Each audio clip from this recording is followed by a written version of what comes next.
every piece of advice that was given to the Prime Minister by his officials and by the Foreign Office, and specifically, will there be a record of any verbal briefings given to the Prime Minister before he made this calamitous decision to send Mandelson to Washington? I think the public need to know why the Prime Minister, despite all the knowledge about Mandelson, felt the need to go ahead with this appointment. To answer the right honourable gentleman's question, the tranche of documents today that relate to the appointment and then the dismissal of Peter Mandelson as ambassador are inclusive of all of the documents held by government, bar those which have been held back by the Metropolitan Police for their criminal investigation. There are no other further documents that have not been published. John Slinger. Madam Deputy Speaker, the Prime Minister rightly called for the removal of peerages from disgraced peers. So can the Chief Secretary set out to the House when we might have an update about the proposed legislation in that regard? Can I thank my honourable friend for the question? As the House knows from previous statements on this issue, we want to ensure that where people break the rules, there are consequences for that behaviour. One of the areas where this was not the case was the appointment of life peerages in the other place, where there were no provisions for taking a peerage from somebody in any circumstance, which has been a problem in the past in relation to criminal convictions and other disreputable behaviour. It's right, therefore, that the government is working with the other place to bring forward legislation to give the authority and powers for that to happen in the future, and will be coming forward with those proposals in due course. Smith. Mr. Speaker, two Global Council clients benefited from direct government defence awards. There were Global Council staff flying to Washington parties to join Peter Mandelson. Could the Minister confirm that either in this bundle or in future documents there will be a rigorous view and report to Parliament of the background to those awards and to all of the parties? There'll be guest lists for those parties, just so that Parliament can see what happened and how we improve things and make sure that never happens again. I can confirm that all other documents that are in the scope of the humble address that are not being published today will be subject to the Metropolitan Police and clearance from the Intelligence and Security Committee, published in the next tranche. Richard Bergen. Thank you, Madam Deputy Speaker. And I hold in my hand the advice that was given to the Prime Minister before he made the decision to appoint Peter Mandelson as ambassador to the USA. Reading this advice document, it's clear that the Prime Minister wouldn't have given the go-ahead for this individual, Peter Mandelson, to stand as a Labour candidate for Town Council, but instead he was elevated, despite what's in the document, despite what was known, to this most important of positions. There's a whole section entitled Relationship with Jeffrey Epstein. The question that has to be asked is, how did it even get to the stage where the Prime Minister was interviewing Mandelson for this job and considering him for this job? The simple answer is political. It's because it suited the interests of a tiny faction in the Labour Party, funded by big business, who wanted Mandelson at the heart of things in order to shift a Labour government away from the agenda that a real Labour government should have. That's why Mandelson was popular with these people. That's why he was one of their favoured sons. And that's why, despite his despicable character, despite his greed and his avarice, he was put in this position despite what was known. Isn't that the case?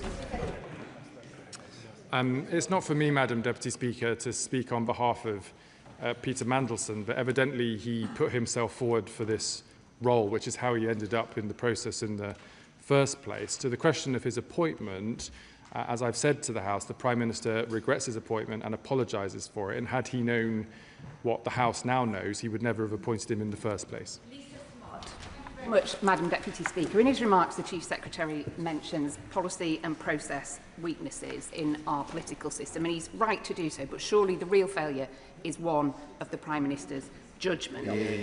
He also talks about the depth of Mandelson's relationship with Epstein not being known, but Mandelson's character was, and it was known for a long time.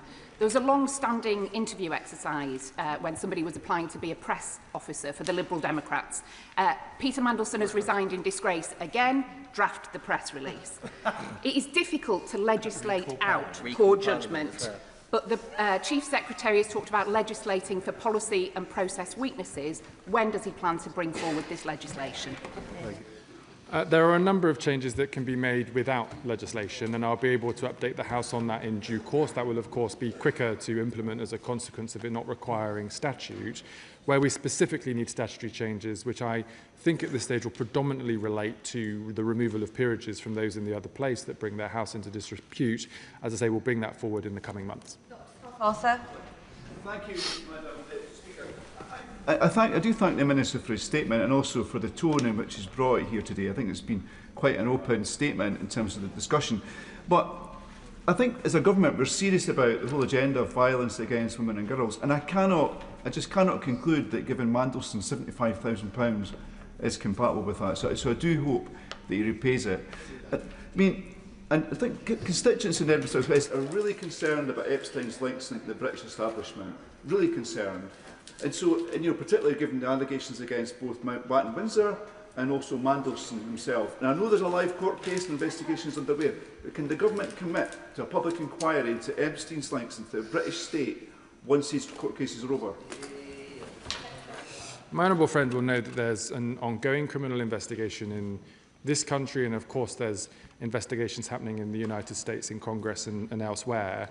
As the Prime Minister has said, anybody that has any relationship or had any relationship with Jeffrey Epstein or any connection to the events or organisations that he hosted should be readily putting themselves forward to answer any questions and try to help bring justice to the victims who have been waiting for too long. When will the government release Mandelson's declaration of interest, and why is it not included in the documents released today? All the documents that are available in relation to Peter Mandelson's appointment and dismissal are published in the tranche today, subject to those which have been held back by the Metropolitan Police. All further documents that relate to the humble address will be released in the second tranche, which will be in the coming weeks. Thank you, Madam Deputy Speaker. The Chief Secretary rightly referred to a wider set of reforms on openness, accountability and transparency that will now be considered, and I do welcome Baroness Anderson's appointment to support that work. Can he assure me that lobbying reform writ large will be in scope of the Ethics and Integrity Commission review, and that will include looking at previous PACAC reports, including the PACAC recommendations on the Greensill David Cameron lobbying scandal that still haven't been responded to?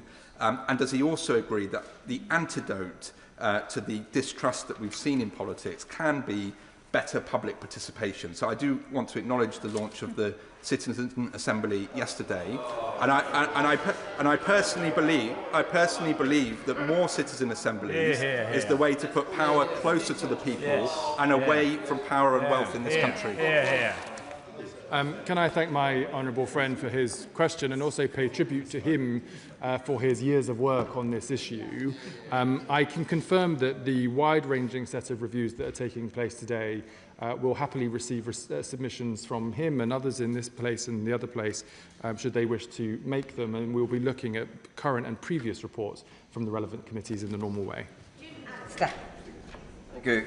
On the 11th of December 2024, just 9 days before the Prime Minister confirmed Mandelson as the new ambassador, these papers show that he was specifically advised of the JP Morgan report from 2009, which expressly said that Mandelson, after Epstein's conviction for soliciting prostitution of a minor, quote, maintained a particularly close relationship with Epstein. After that, yet the Prime Minister, a former chief prosecutor, chose in those circumstances, with that information, to believe the lies of Mandelson.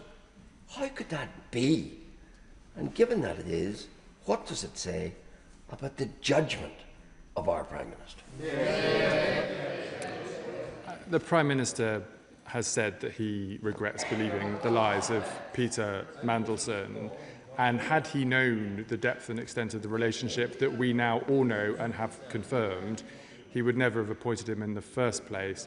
That's why the Prime Minister has apologised and acknowledged that his appointment was a mistake. Moon. Whereas, Madam Deputy Speaker, Epstein was a truly despicable criminal, and Mandelson's lying and actions with Epstein shamed the nation.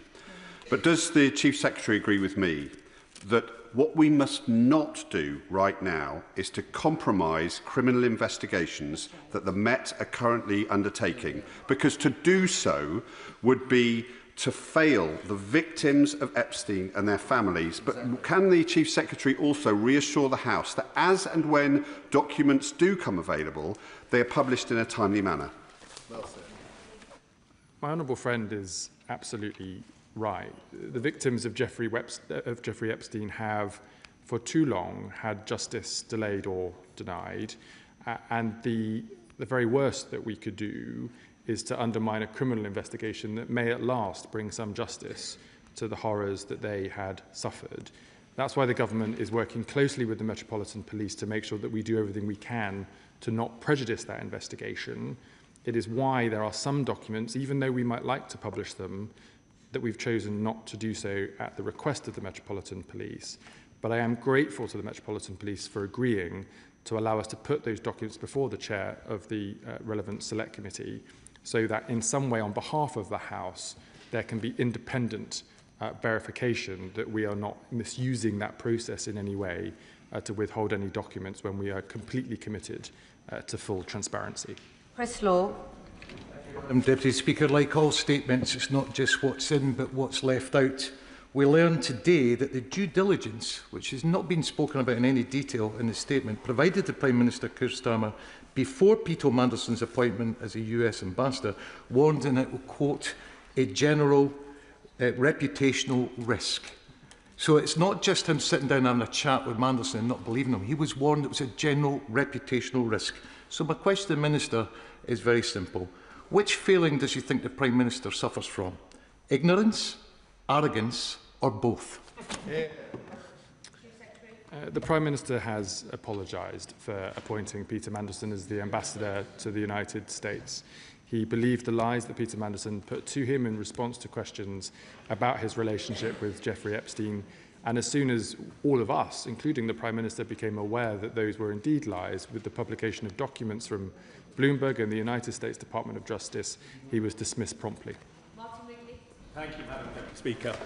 In my investigations into Palantir, it's been brought to my attention that 20 years ago, Peter Mandelson was lobbying the government very hard to take on board a strategic supplier from the States that was not an obvious choice at the time.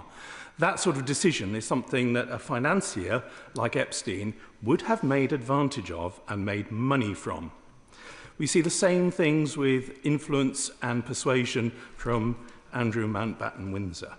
Will the government commit to following the money and following the money trail to see that we are not continuing to pay into Epstein's estate through the deals that we are doing with large American contractors such as Palantir? Madam Deputy Speaker, I'm not familiar with the details of the case the honourable gentleman raises, but if he wishes to write to me with those details, I can commit to him that we will look at them. Final question, Stephen Gethin. Madam Deputy Speaker, the Minister has said that he wants to be open with us. Now, I've put down a series of parliamentary questions about when Peter Mandelson ceased employment at the Foreign Office, and I never got a response. They were first tabled on the 4th of February. Now, there's a flurry of emails on the 4th of February without any context to them at all. Will he provide the context? Is it a coincidence? Why couldn't the Minister answer my question previously? And if he does want to be open, then let's try another one. He said that Peter Mandelson was fired because he told lies. In that case, he's been given a £75,000 payoff. £35,000 of that was a special severance payment. £30,000 of that was tax-free. Why on earth was it tax-free?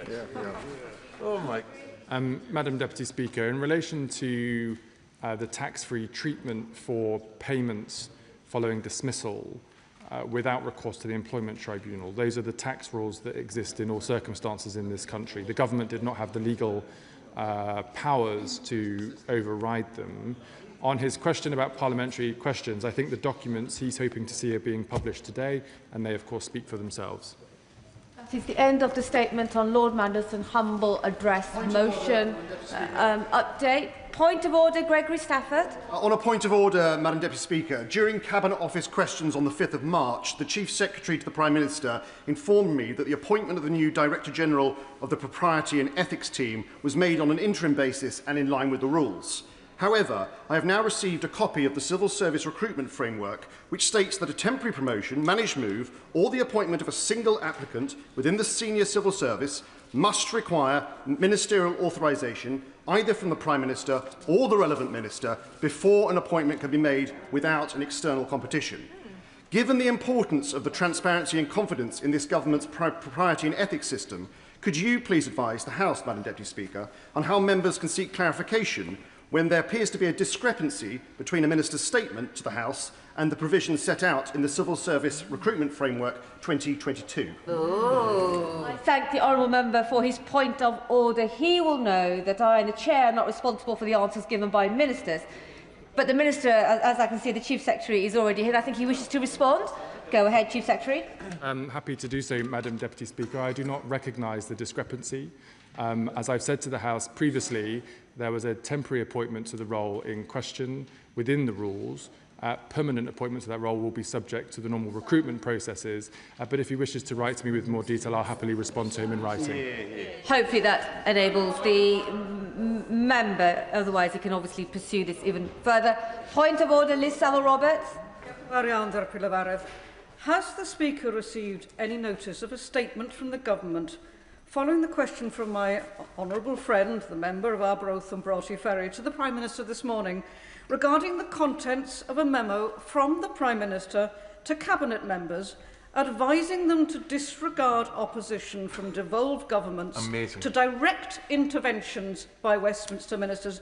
Could she advise me how the long-standing Sewell Convention, which enshrines the protocol that Westminster governments do not intervene in devolved matters in Wales, Scotland or Northern Ireland, has been respected in this matter? And could you direct me to which bin this has been filed by the government? I thank the honourable member for giving notice of her point of order. I have received no such indication from the government, but I can see that the Chief Secretary wishes to respond in person once again.